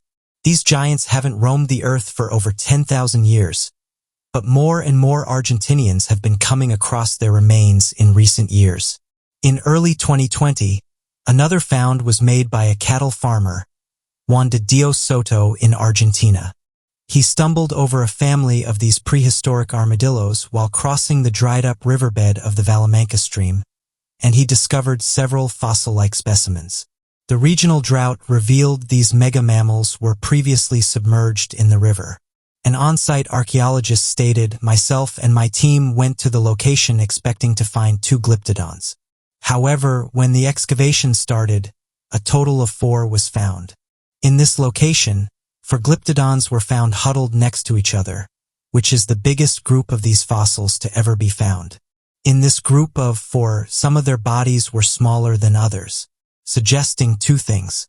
Either these animals are a family, or they experience sexual dimorphism, meaning gender determines the size of these animals. Once these fossils have been removed from the excavation site, they'll undergo further research to establish their age, gender, and perhaps the cause of extinction. Whilst the reason for the extinction of these animals is unknown, paleontologists are working with this discovery to create several hypotheses. The way 4 individuals passed away together under the same circumstance is very significant. This find can help experts come closer to determine the lifestyles of these animals and hopefully how and why they went extinct. Man found 2 million pounds of gold in a tank he bought for 30,000. Avid military vehicle collector Nick Mead always prepares himself for unique discoveries when he purchases such large pieces of war memorabilia, but he never expected a surprise quite as fortunate as this one. After Mead bought a Russian T-54-69 off a website for a restoration project, he began going through its contents with mechanic friend Todd Chamberlain. They decided to film themselves during this project just in case they found weapons and needed to provide any information to anybody. As they opened the diesel tank, they recovered 5 solid gold bars, weighing 12 pounds. The gold itself is worth about 2 million pounds. Mead stated that he reacted how anyone would finding 2 million pounds. Complete shock. It's not something you can just take to the bank. Therefore, the police had to be called. The police have taken the tank into custody for investigation, while Mead has pocketed a receipt for his treasures. Even if he cannot keep the gold bars, he'll always have a one-of-a-kind war story tank. The two men believe the gold was looted by Iraqi soldiers during the Gulf War in the early 1990s. They likely drilled a hole in the fuel tank, then placed the gold inside for smuggling, which he stores on his farm in Northamptonshire, England. He likely won't be giving up his hobby anytime soon after this exciting encounter. Scarabray, a stone-built Neolithic settlement. Known as Northern Europe's best-preserved Neolithic village, Scarabray remains one of the oldest and largest clusters of ancient homes. It was discovered during a windy storm in the winter of 1850 among the Scarabray Hills in Orkney Islands, Scotland, England.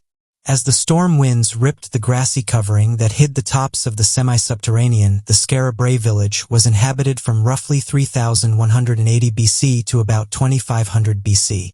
This was before the Egyptian pyramids were built and before the construction of Stonehenge began, making it over 5,000 years old. While its age is incredibly significant, the quality of its preservation is even more remarkable. Due to its structure within the Scarabray Hills, the homes have been protected from degeneration. The houses of this Neolithic village are in impressive conditions, along with the furniture and tools inside the home. This is the only place in Northern Europe where you can see into the lives of our oldest ancestors through their actual establishments. The houses were built out of large, closely fitting stone slabs. They were connected by covered passage tunnels, used to make going house to house easier in the winter. Within these homes, each room had a stone dresser, likely used to hold tools and special possessions, 2 box beds, a central hearth, and 2 tanks dug into the ground, likely to store food. Archaeologists found a rich account of human history through the artifacts of this Neolithic village. Excavations included gaming dice, jewelry and beads, pottery, and carved objects. No weapons were found at the site, so the villagers appeared to live peaceful lives as fishers, farmers, and gatherers. One house in the village does not include a bed and dresser. Rather, it had a porch and niches on the wall, which suggests it may have been used for other endeavors as a workshop. Their tools, basic technology, and artistic creations suggest great sophistication among these early people. The village housed no more than 100 people at a time in 10 separate buildings. Whilst the social structure is unknown, the village appeared to be a community. War carvings and art, in addition to burial sites and monuments nearby, signify religious ancestral values. Nobody is sure exactly why the village life ended, but it appears to have ended around 2500 BC. Some believe it was a sandstorm that engulfed their homes. Others believe the establishment was abandoned due to the soil's infertility and sand dunes' advancement towards their homes. Today, Scarabray remains intact, but rising sea levels and eroding coastal lines due to climate change pose a threat to this village. The modern-day problem is affecting an establishment that stood for over 5,000 years. As the ocean waves are impacting the concrete protection walls of the village, however, efforts are underway to protect and strengthen the ruins. It's easy to just accept history books and look past new discoveries lying right below the surface. But humans don't have all the knowledge or experience to claim that all of history has been documented and accounted for. Whether it be from the natural world of prehistoric animals, the man-made world of warfare and wealth, or the early swarms of human life, discoveries are constantly shaping the way we view the past, present, and future. With the internet at our fingertips, sometimes it seems we have the ability to know everything, but a real and tangible world, full of life and mystery, exists out there. Parts of science and history remain untouched, just waiting to be discovered. So what do you make of these interesting discoveries? On the 9th of March 2021, a mysterious object was seen close to our sun. The photograph was captured by the SOHO spacecraft. As mentioned on NASA's website, the Joint NASA-ESA Solene Heliospheric Observatory mission, SOHO was designed to study the sun inside and out, from its internal structure to the extensive outer atmosphere, to the solar wind that blows across the solar system. Launched in December 1995, Solar was meant to operate until 1998, but it has been so successful that ESA and NASA have endorsed several mission extensions, and this is over the past 2 decades, allowing it to cover multiple solar cycles, 11-year periods of solar activity. NASA scientists have said that over the last 2 decades in space, SOHO has made some interesting new discoveries. However, it's not just scientists and researchers who have been looking through SOHO's data. Due to various anomalies, amateur researchers have used it as a tool to look through recent images, and there's some that think something is going on close to our sun. Various researchers have started to post this recent image online asking what it is. What's strange is that those who spend countless hours watching the sun have said this giant cube can be seen close to the sun every couple of weeks or so. This has only caused people to speculate about what this mysterious object could be and investigate old images for themselves. Some have said that sometimes this giant cube can be seen inside the sun, while other photographs show it hovering beside it. Several UFO researchers have taken time to investigate what this thing is, and they've come to the conclusion that this large cube could possibly be a ship. So what is it that people are seeing? As of right now, UFO researchers have said they think these crafts are not from this world, and could even be monitoring our planet and watching human civilization. Interestingly, those who have studied these anomalies have said this 2 different times. You have this type that looks kind of transparent and cloaked, then the other version that looks like a giant black cube. UFO researchers have said the large transparent cube has a kind of cloak on it, and this means it's harder to spawn. Whereas the black cubes aren't actually a cube, but were actually placed there in order to hide something behind it. Those who've used measuring tools have suggested these giant cubes are hundreds of miles in length. Sky watchers go on to say it's not just the sun where these giant objects are seen, but they also appear close to our moon as well. As mentioned, amateur researchers who have measured it have said it's massive, and some of them are even bigger than our planet.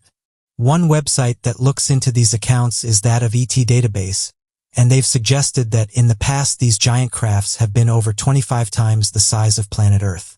ET Database has even said that the large flares that can be seen were caused by a giant UFO exiting the sun. Other UFO researchers have pointed out that it's one of the best places to see unidentified flying objects. Interestingly, they say that different shaped crafts can be seen leaving our sun, and that some of them even stick around for several hours before making a quick getaway. But what do scientists make of these anomalies? Firstly, they've said that what people are seeing is definitely not an alien ship, and that sometimes space debris can take on different shapes that makes it look like something is not. NASA and other space agencies have said they've presented evidence to back this up, and note that although they look impressive, when NASA scientists have looked into them, they always turn out to have a mundane explanation. UFO believers don't buy into it though, and have theorized that these giant cubes have been visiting our sun for many years now. This in turn has caused various theories to be put forward for why they come here, with some believers saying they think they might be using it as some type of portal, or that the sun could be a type of fueling station. Further saying that if these objects weren't real, how come when they're close they seem to have an effect on it? Saying that in some cases you can see the sun mold around these objects. Due to these sorts of claims, NASA decided to provide an official explanation on their SOHO page. They said the following: ever since launch, there's been a number of people who've claimed to have seen flying saucers and other objects in SOHO images. Although some of the supposed pictures of UFOs can seem quite intriguing, they've always turned out to have quite an ordinary cause when examined by experienced SOHO scientists. Recently, we've been receiving so many questions and claims that we'd like to set the record straight. We've never seen anything that even suggests that UFOs are out there. Most commonly, UFO claims are due to perfectly natural flaws or artifacts in our publicly available data. Some of the things that people are seeing are planets, cosmic rays, software glitches, and debris, end quote. According to former NASA engineer James Oberg, he went on to say that these objects are just spaced down to a floating in front of cameras. When they appear in front of cameras, they give off the effect that something much larger is there, when in reality, what people are seeing has a natural origin. He said the following about the discoveries: I've had enough experience with real space flight to realize that what's been seen in many videos is nothing beyond the norm. from fully mundane phenomena occurring in unearthly settings. End quote. So what do you make of this interesting image? Do you think it shows a cube? Do you think this is added in the image and that something is behind it? Or do you think these are processing errors? We have all sat around a bonfire and listened to old folklore. Tales of ghosts, the supernatural, and things that go bump in the night. Whether we shrug them off or they keep us up at night, there's no denying that spooky stories hold a place in our lives.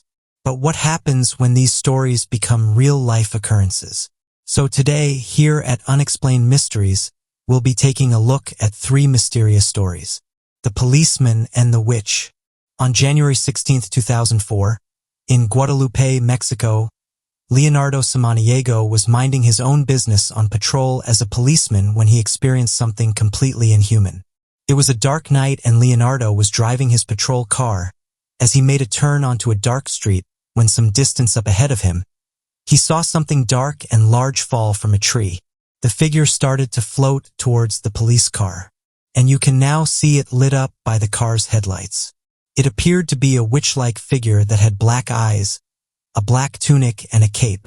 It covered its eyes and face with its claws but continued towards the car, not stopping at all, and hit the car with force. At this point, Leonardo was heard on the police radio asking for backup and trying to shake the figure loose by steering back and forth on the road. The figure thrashed on top of the car, trying to break the windshield. Amid this emergency, the policeman crashes his car and loses consciousness. Sometime later, the backup he requested arrived at the scene, and reporters and his colleagues interviewed him to report what had occurred. He stated, "It was a woman, all dressed in black, that fell from the tree, but she didn't touch the ground, just remained floating several feet from the ground. I saw her very well, and then she landed softly on the ground and stood there, looking at me. She was trying to cover her face from the lights. I think they were bothering her." He was taken to the hospital and tested for hallucinogenics or any substance misuse, but no such substance was found in Leonardo's system. Through different interviews, he goes on to say it was a woman with big black eyes. Everything was black, no eyelids. Her skin was dark brown and her expression was horrible. She was furiously trying to get me with her claws, while I was driving away in reverse, desperately for backup assistance to any units around. When I finally hit the end of the street, I was so shocked that I covered my eyes. Then I fainted. It's been determined that the entity that Leonardo had come across was similar to the Flatwoods monster case in the United States in 1952, but no official determination was ever made. A few years later, a group of investigators in the same area captured a video of Leonardo's face, in which a figure that matches Leonardo's detailed description was found 2 years later. People report this floating figure sightings, but no ghost hunters nor police officers can solve this case. Navajo police encounters with the paranormal. Arizona is full of desolate, lonely, desert environment, and the police who patrol it are used to some strange but regular occurrences. But sometimes some things that they experience are genuinely out of this world. The Navajo Reservation in Arizona has had a long history of strange and supernatural reports. Going beyond this kind of thing that law enforcement deals typically with, these reports can include Bigfoot, ghosts, UFOs, skinwalkers, and other mysterious creatures. Instead of shrugging off these filings, the Navajo Reservation assigned a special branch of their department to investigate these exceptional cases. Luckily for us, they shared some stories of their findings and encounters with the supernatural. The team is called the Navajo Nation Rangers, and the group is made up of especially trained assigned to the task. They're also assigned to national parks, archaeological sites, and wildlife services. Their paranormal cases make up less than 1% of their total cases, but they're taken very seriously by the department when they report it. John Dover and his partner Stanley Milford explain some of the cases they have covered. Dover and Milford have covered some strange circumstances, but some in particular stand out. Many of the most bizarre accounts they've come across have to do with UFOs. A recluser who lived out in the desert came to the agency to say that he had seen a UFO land. The ranger set off to look at the site and found circular holes near the house where the man said the UFO had landed. A mother and daughter pair spotted blue, orange, and white lights over the desert in 2012. They watched the lights for a while before they disappeared, leaving behind a boom that the investigative duo have seen some eerie sights themselves, like an aircraft they both saw, and were followed by a mysterious orb for half an hour. They've also experienced hauntings and supernatural activities in their own rights. In a haunted home, coins suddenly started to fall from the ceiling to patter them like rain, even though there were no spaces they could have fallen through. There's also a haunted place where they saw objects levitating through the air, and dishes and plates exploding on their own for no reason. Dover said they've also investigated Bigfoot claims. They found samples, footprints, stride distances, and logs pulled after the area and removed. He notes that ordinary people wouldn't have been able to do that. The team sees everything, from alleged ghost cases to supernatural events they've witnessed in real life. But they say that one of the weirdest experiences they had is when they think they encountered a skinwalker. They mentioned they saw a man on a desolate stretch of the road outside of town, and he was entirely out of it. He was howling and looked pale like a ghost. He didn't respond to any questions and after a few moments suddenly dashed away. The two partners were convinced that they witnessed something supernatural because a few seconds later he got onto all fours and disappeared into the night. The haunted police station. Now that we've heard about police experiencing haunted situations, it's time for a story about the police station itself being haunted. The 13th Precinct Police Station at the Grand Crossing in Chicago is said to have a ghost. Many policemen refuse to stay the night in the squad room. Some will even not go up to the apartments upstairs after the sun goes down. This specific operation has been described as a silver-haired man with a cloaked face and floating garments. The year was 1898 and Sergeant William Clancy had just transferred to the Stockyard District. He was seated at his desk at a midnight reading when something brushed past and touched his cheek, vanishing upstairs. The officer looked up the stairs hurriedly, where he saw the outline of an old man whose steps were silent. When he looked back, the figure was gone. The men who worked at the station often didn't sleep. They all knew to keep up on the happenings of this mysterious old ghost. There were many apparitions and supernatural occurrences, telephones ringing, switch boxes clicking. The lives of police officers can be risky by merely having a job on the force, but as we've seen today, there's much to be frightened of, more so than the crime. These three mysterious stories are scary enough, but the most terrifying part of these is they're all said to be true. So what do you make of these mysterious stories? All throughout history, pyramids seem to be a commonly constructed building of the ancient times across many different cultures from around the world. Given their age, this has left a lot of them shrouded in mystery as to what their true purpose is or how they were constructed within a short space of time, along with a number of other strange theories that surround them. So today, here at Unexplained Mysteries, we'll be taking a look at three fascinating pyramids. The Great Pyramid of Cholula. Located in Cholula, Puebla, Mexico, the Great Pyramid of Cholula is one of the largest pyramids by volume in the entire world. Its base is 4 times larger than the Great Pyramid at Giza in Egypt, standing 450 meters wide and 66 meters tall. In the Nahuatl language, it translates to man-made mountain. Not much is known about it, so many generations had passed since its construction that the pyramid was hidden by vegetation and believed to be only a hill by the Cortez and his men. They settled in the city of Cholula and built their own church on top of it, failing to realize that it was a sacred pyramid. It wasn't until the 20th century that locals discovered the pyramid. As it turned out, it wasn't just one pyramid but 6, all nested on top of each other. It had probably been 1,000 years old by the time the Spaniards arrived. Every stage of civilization in that area had continued to occasionally build upon the site and improved the previous generation's work. Researchers hypothesized that its construction began around 300 BC as a way to appeal to the god Quetzalcoatl, or the feathered serpent. There are reliefs and drawings throughout the structure of serpents. Ultimately, They believe that construction was finally abandoned between the 7th and 8th century CE. As population size rapidly decreased and newer temples were built within the city.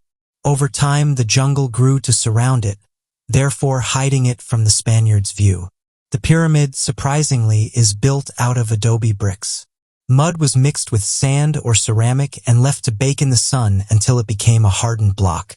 They then smothered the outer bricks down with more earth until it was a paintable surface on which they drew colorful insects, skulls, and other symbols. Despite the humidity in Mexico, the base foundation has remained strong, allowing excavations without needing support beams set up.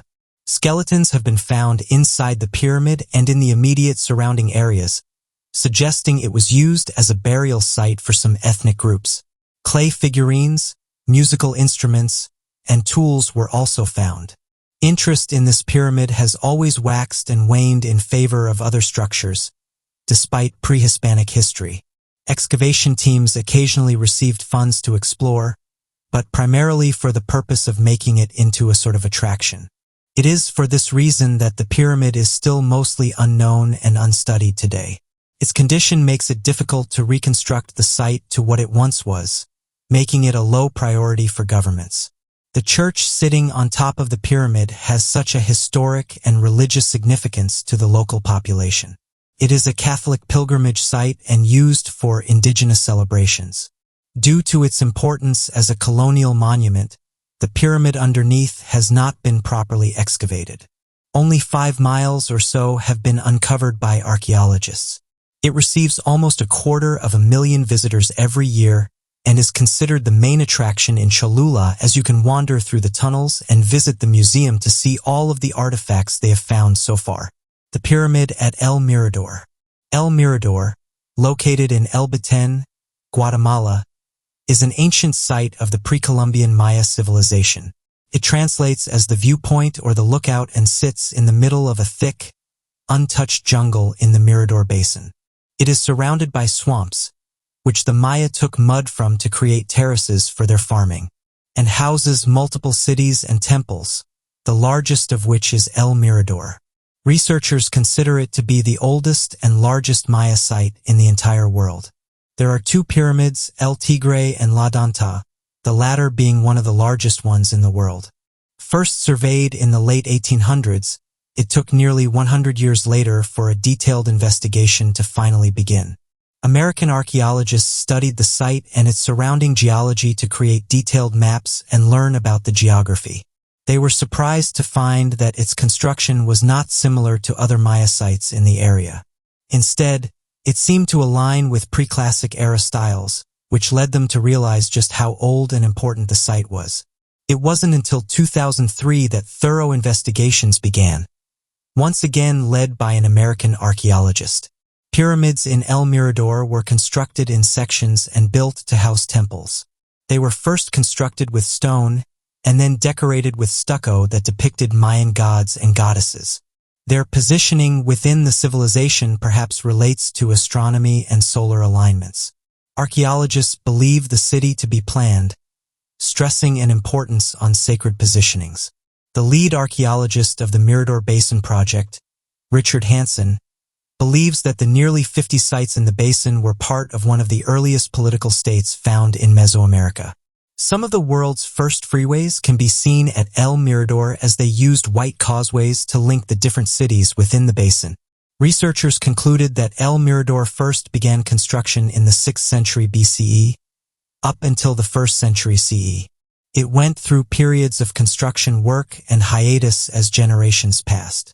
They believe that although there were probably hundreds of thousands in population, the inhabitants eventually left due to deforestation destroying the swamps and blocking off access to the prized mud, and then finally abandoned once the Maya civilization came to an end. There is almost no other information on the site, as excavations only recently began.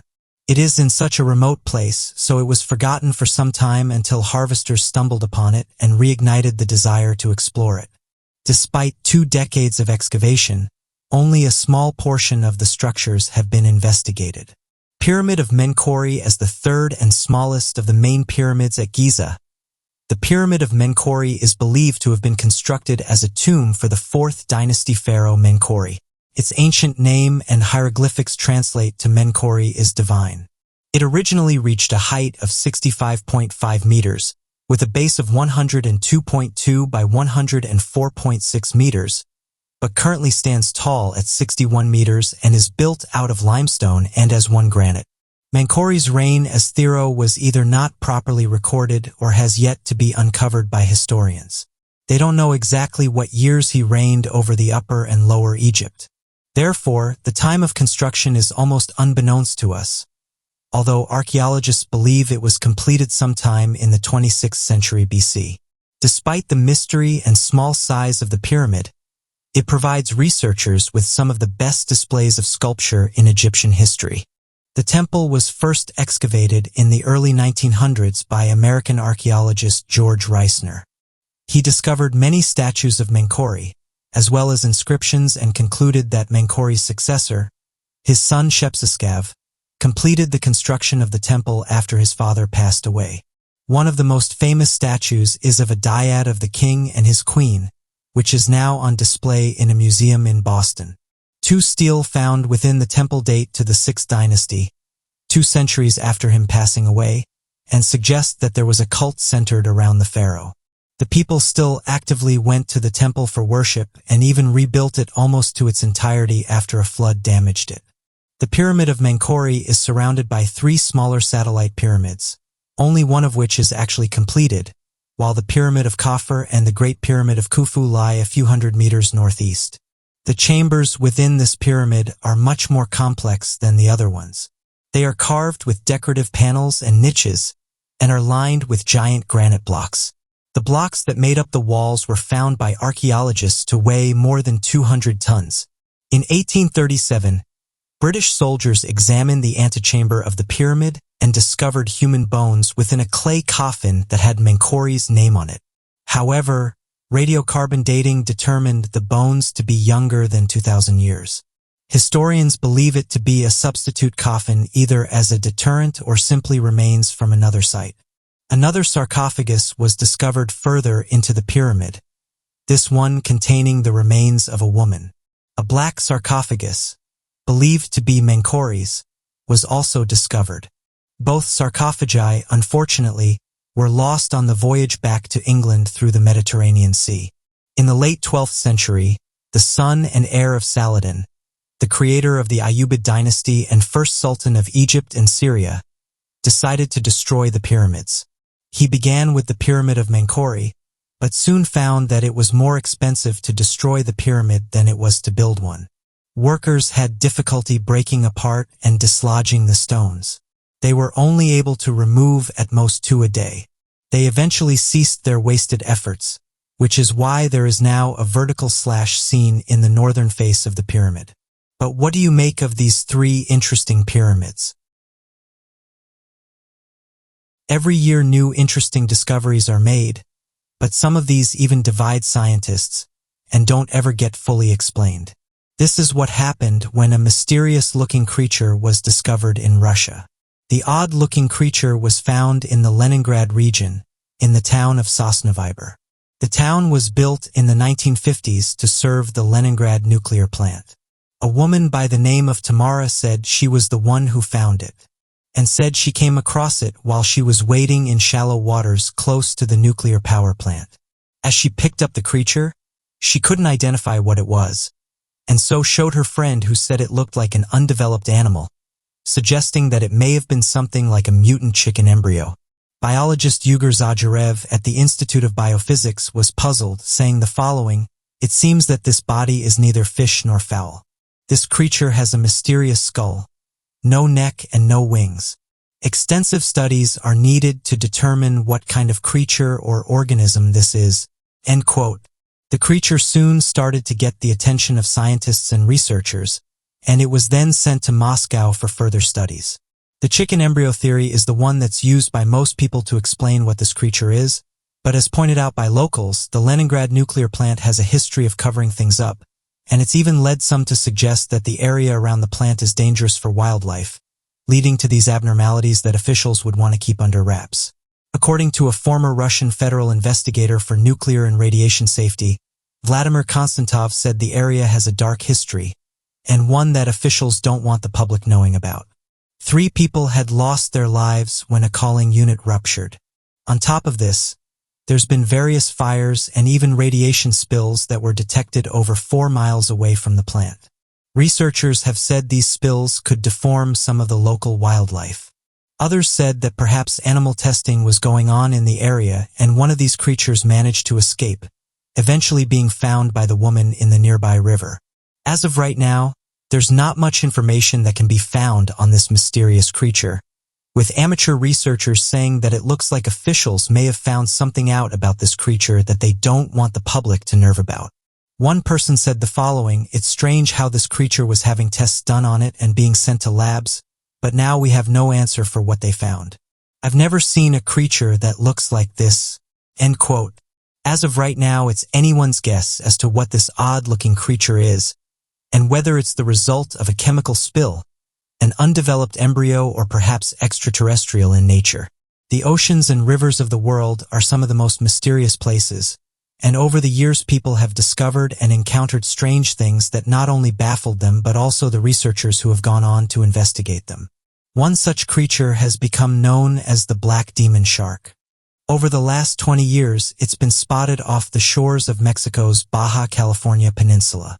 These reports and sightings have been made by a number of fishermen across the Mexican coast that claim to see a massive black shark roughly 60 feet in length and resembling the build of a great white shark, but with that of a dark coloration across its body and a massively sized fin. Given the fact that many of these reports fit many of the modern-day recreations using megalodon skeletons, it's led many to believe that it could be a possible hunting ground for the creature. Additionally, many of the fishermen that have reported this sighting have often been veterans in the field, never having once claimed such sightings in the past and having more than enough experience with different species of whales throughout the region. What's interesting about these reports is that we have proof that at one point in time these creatures were swimming in our oceans. Going back in the 1960s, there appeared to be another widely reported sighting of a megalodon creature in the modern day. According to the report, a captain of a 50-foot-long fishing ship claimed that a massive white shark, larger than the boat itself, passed by while the captain and crew were sitting at anchor. When people began to question the captain and claim that it had been nothing more than a whale, he continued to claim he was an experienced fisherman and was well aware of what a whale looked like. He confirmed that it was indeed a larger shark, and that it was not similar to that of a whale of any kind. Some people who have researched these cases have said these individuals encountered everyday wildlife. But as some have pointed out, it's very unlikely these people would mistake everyday wildlife for a giant shark. As of today, it's not known what these individuals encountered. Scientists have said the giant megalodon shark is now extinct and hasn't been in our oceans for at least a couple million years. Yet, well-seasoned fishermen are clearly seeing something. Other fishermen have come forward and said they think there may be giant great white sharks that are being misidentified. Some have claimed to have seen great white sharks pushing 30 to 40 feet. Marine officials have said this is a more likely answer, but still question this theory as great white sharks are said to reach a maximum length of 20 feet. However, according to J.E. Randall, the largest great white shark reliably measured was found in Ledge Point, Western Australia in 1987, and is said to have measured at least 6 meters. Around a decade later, in 1988, the Canadian Shark Research Centre captured and verified a large female great white shark. This was off the coast of Alberta in Prince Edward Island, and it measured 6.1 meters. Furthermore, a great white captured off the coast of Malta in 1987 is said to have measured an estimated 7.13 meters. Photographic evidence of the shark dubbed Malta was thoroughly examined and was found to confirm this estimation, even suggesting it was larger than previously thought. This suggests that great white sharks can grow up to 7 meters, a vast jump from the previous known size of 4.9 to 6.1 meters. So what do you make of this mysterious creature that was discovered in Russia? Do you think it's an embryo of something like a chicken? Do you think the chemical spills had something to do with it looking like this? Or do you think it may be extraterrestrial in nature? Ancient Egypt is home to the pharaohs and the pyramids. It was the setting of many mathematical, medical, and agricultural advances, and in the modern day is a historical place of enormous intrigue and fascination. One structure that sometimes gets overlooked due to being next to the Great Pyramids is that of the Great Sphinx. The Great Sphinx of Giza, commonly known as the Sphinx, is a grand limescale structure in the Golden Giza Desert of Egypt. The statue is of a reclining sphinx, a mythical creature that combines the head of a human with the body of a lion. The Sphinx is seen as a dangerous, merciless creature in Greek mythology. In Egyptian mythology, however, the Sphinx is a slightly less cruel creature. Unlike the Greek Sphinx, the Egyptian one is firstly male, and secondly is described as more benevolent than the Greek Sphinx. However, they are both thought to be extremely strong, and guarded the entrance to temples in ancient times. Today, the Sphinx is a tourist attraction more than anything.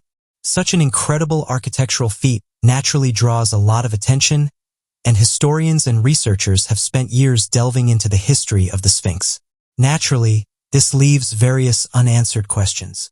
The first modern archaeological dig of the Sphinx was undertaken in 1817, but it was some time before that it had been visited and captured in painting. Around 1798, French painter Vivant Denon painted a picture of the Sphinx, but when it was finished, critics noticed something a little strange. Denon had painted a man being pulled out of the head of the Sphinx. Two figures were helping a third one out of the head of the statue, which had been painted side on. Now, you may wonder whether this was simply a matter of imagination. Perhaps Denon had wanted to add something a little different to the painting. But of course, nobody knows for sure. As it was, the 18th century and the beauty of both aviation and drone imagery had not quite yet been invented. However, in the 1920s, aerial photography had become possible. And lo and behold, what appeared on the Sphinx's head? A hole big enough for a man to fit through. Naturally, this made Denon's painting all the more interesting. It appeared he'd actually seen people climbing out of the Sphinx, which begged the question, who is in the Sphinx and what were they doing? Not a lot is known about the history of the Sphinx, or at least there isn't a lot of definitive knowledge, but researchers have noticed that the head of the Sphinx is made from different materials to the rest of the statue. The head appears to be made out of a man-made substance rather than limestone, hence the darkness of the stone of the head compared to the body. Furthermore, the Sphinx's head has hardly eroded and appears smoother than its body. This again points to the idea that the head was somehow interfered with, maybe long before any Western people ever knew of its existence, but this still doesn't answer the question of why those men were in the head of the Sphinx. One thing that is known is that restoration work has been done on the Great Sphinx. Something to note, though, is that at the time, and as mentioned by Tour Egypt, systematic research on the water table pollution and on the properties of the stone and mortar are undertaken. They note, though, that for some unknown reason these discoveries were not applied when the restoration work was being carried out. It's been theorized that the hole in the head of the Sphinx actually led to an underground chamber, which then joined up to more underground chambers beneath the Great Pyramids. This secret city, as it was dubbed by the mainstream media, was allegedly found in March of 1935. Newspapers even cover the topic, and it was speculated that this discovery would have gone down in history as being one of the greatest. However, not one Egyptologist or researcher commented on the findings. It was almost as if every researcher forgot about these initial discoveries. There was complete silence from those studying and working alongside these structures. Back in 1987, a Japanese research team from Tokyo's Waseda University began an extensive underground survey of the regions surrounding the Great Sphinx, utilizing groundbreaking technology at the time, known as the electromagnetic sounding survey radar. In an attempt to better image the sunken regions of the Sphinx statue, under the direction of lead researcher Sakukyo Shimara, the team got some of the most accurate 3D rendering images of the statue ever taken, with a strange revelation that no one had seen coming. For some unknown reason, the Japanese survey team discovered an extensive system of cavities and tunnels inside and underneath the Great Sphinx that were believed to have been previously undiscovered. According to the team, south of the Sphinx was a hollow tunnel believed to have been 2.5 meters wide and 3 meters tall, connecting two chambers. A small and a large chamber that appears to connect to additional tunnels that stretch north, south, and southeast of the Sphinx's direction. Portions of shafts were found in unconnected areas beneath the Sphinx, with additional cavities found inside the structure of the Sphinx and beneath the body of the Sphinx unconnected to the tunnels. None of these findings have been pursued after the survey, with many denying the existence of the tunnels and shafts, despite the mountains of clear imaging evidence gathered underneath the direction of lead researchers. The frustrating thing about this is that there's no conclusion to the mysterious hole seen in the Sphinx's head. We know it was there as we have photographs and paintings, but as of right now, only theories can be put forward for why it was sealed up. The ancient Egyptians have filled history with spectacular cultural offerings, from the pharaohs to the pyramids to the Great Sphinx itself. When we as a race discover something that's old, it's only natural to begin to wonder whether there is a little more to these incredible pieces of history than the accepted truths. Who knows what really lurks in the mysterious ancient catacombs beneath the Sphinx? Perhaps one day we might find out. Until that time, though, we can only put forward our theories as to why these chambers have been kept a secret from the public. So what do you make of these ancient Egyptian discoveries? Why do you think the hole in the Sphinx's head was sealed up? What do you think is inside there? Also, what do you make of the ancient chambers said to be lying beneath the Sphinx and pyramids? And why do you think they're keeping us in the dark about these discoveries?